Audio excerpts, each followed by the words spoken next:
What are the right investment options for the risk taking investor? Is this risk worth the returns as the investor expects? Our chief financial planner, Mr. Ramalingam, will elaborate on this. Ramalingam, over to you. If you are comfortable taking risk and you have a 7 year plus kind of time frame, then investing in equity mutual funds will be a good investment option for you. Index in the last 10 years between 2013 to 2023 has delivered 12.5 percentage kind of return.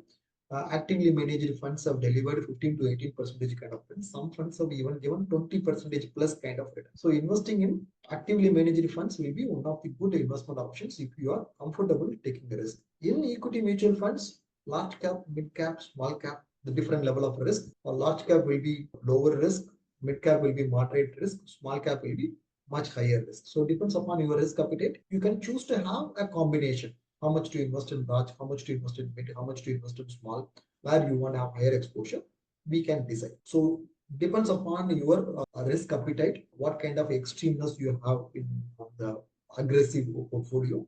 We can decide how much to invest in large, mid, and small. We can decide.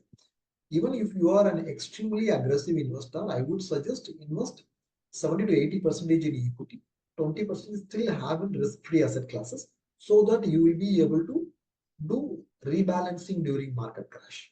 So that way, if you are a risk taker, invest in equity mutual funds. In equity mutual funds, how much to invest in large, mid, small? Do an exercise with your financial planner. He'll be able to help you out. Even if you are a high risk taker, don't go beyond the 70%, 80%.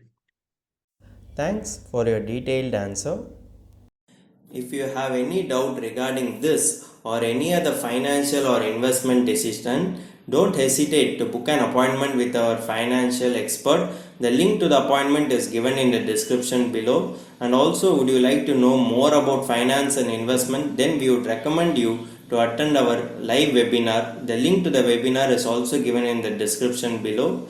The webinar is absolutely free. If you like this video, hit like, and if you are new to our channel, please do subscribe.